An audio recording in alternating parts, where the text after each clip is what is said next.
I don't know if I've given everybody a chance to digest everything that I've been sharing on this sponsored trip to Disneyland, specifically to go to Galaxy's Edge as a Star Wars fan, certainly. I'm already scheming on ways that I could get the full family down here for a week, because really you need a week to take all this in. The highlight of my experience, I mean, beyond obviously Galaxy's Edge and just kind of like living Star Wars, which I do anyway, independent of being here, meeting people that I never thought I'd meet, or that I would one day hope I might meet, people in the community as well as like celebrities inside and outside of the fandom. And I may have mentioned this briefly, but it started when I checked into the hotel, and next to me up walks a gentleman who was not wearing a hat. This is important to the story. And I look over, and it's Dave Filoni. And I'm like, whew. So I tried not to freak out. I said, hey, Dave, you don't know me, but thank you for everything you do. And I told him, you know, I'm excited for The Mandalorian. We're fans of Rebels, Clone Wars, everything that he's basically had a hand in.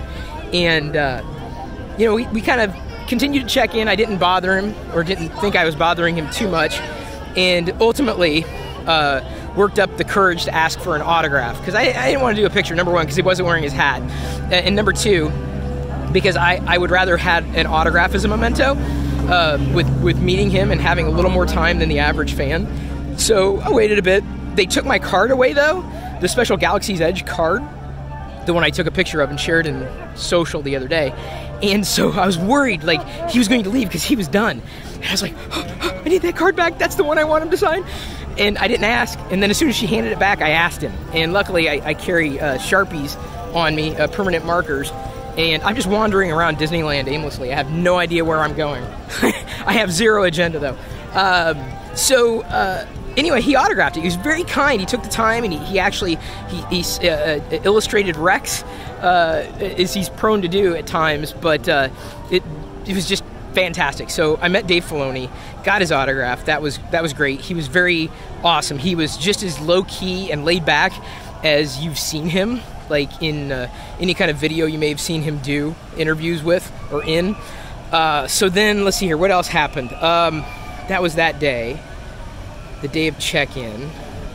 So then the next morning, when I go to the media area where, you know, people who were, I guess, invited to do this experience for Galaxy's Edge before it launched, I wasn't able to do Wednesday with the full-on ceremony, which is kind of disappointing, but you know what? I'm not disappointed at all, because I got a chance to go in, period, end of story.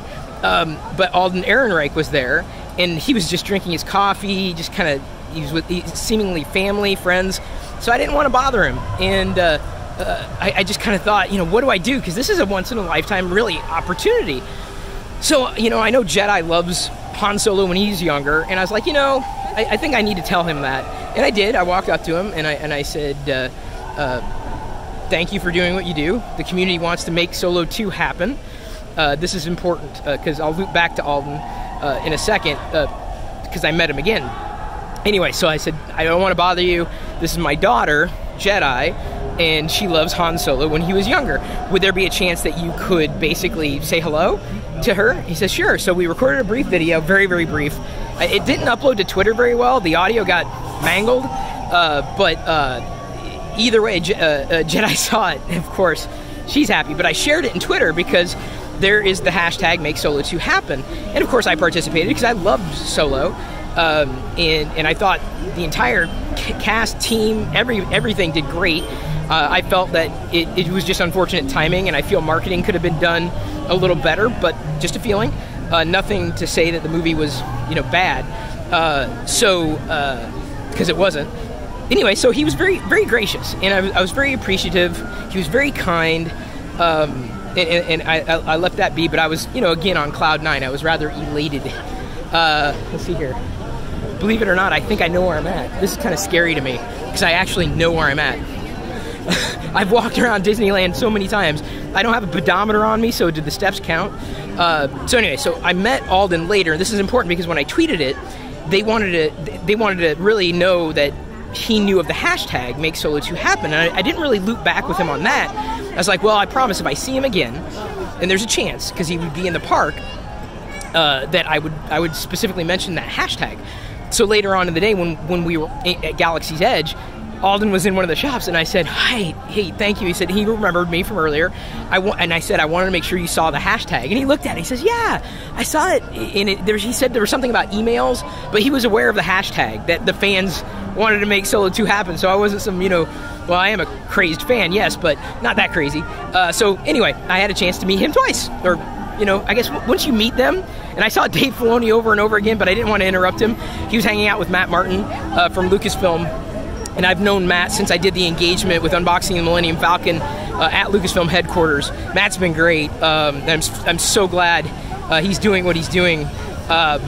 So funny thing about Matt, I kept DMing him on Twitter, and every time I would DM him, I would run into him in person. This happened like 2 or 3 times. It was hilarious. It's like black magic. But anyway, missing words on Twitter. So the next thing that happened, this was yesterday. That was Alden. I'm trying to think through. Of course, I met fellow fans naturally, which was great.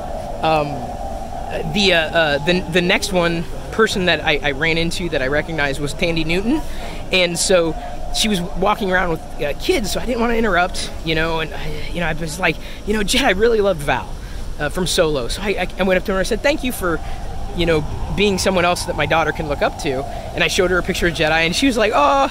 And I didn't take her picture, ask for an autograph or anything, but she was really, really gracious. It was awesome. But then when we were going into the preview theater where you would go to, they were like setting the stage for what you would expect to see at Galaxy's Edge. There were a whole bunch of us from media and I guess some people from ABC, and I turn around and a couple rows back behind Peter from Slash Film,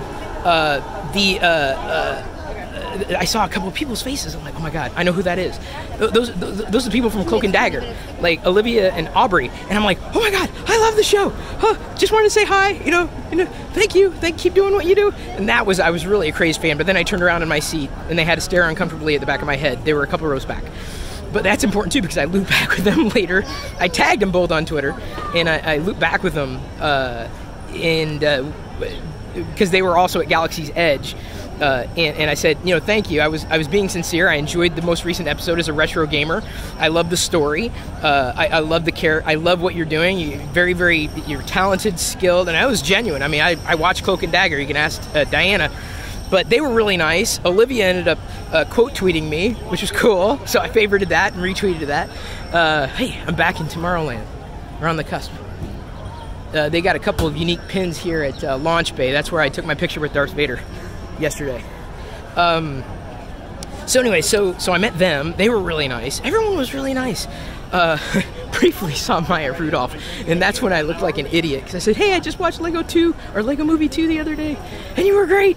It was awesome. And she was, I think, kind of taken aback, because she was walking one direction, I was walking another. But anyway, I thought that was funny. So yeah, I'm pretty sure she was a little freaked out. But then, like I said, I've met so many people, and I think that's part of the fandom that I enjoy, just the spirit of belonging, and sharing my experiences and reveling in the fandom. Jen Marie, if I can't get it, I'm going to have to tweet it. Anakin and his angel is one of her handles. She's handing out these little sparkly pins, like exclusives, personal exclusives. And so we ran into each other at the front gate, and she gave me one. She took a picture, she'll probably tag me, and I'll end up retweeting it. There's Hyperspace Mountain. My next reservation is soon, like this afternoon, but I'm either going to get popcorn in a special bucket for lunch, the AT-AT bucket, or another juice, like a smoothie. Being vegan has been easy here, but anyway, so I've enjoyed meeting people, and that to me is as much about Star Wars as anything, just meeting people, and I've had a blast. I mean, I would love to do this again. Who wouldn't? Honestly, I want to meet more of the people that I follow online, or whose work I've admired. So that's it. Those are my ruminations as of this moment. May the Force be with you. I'm going to go see some droids.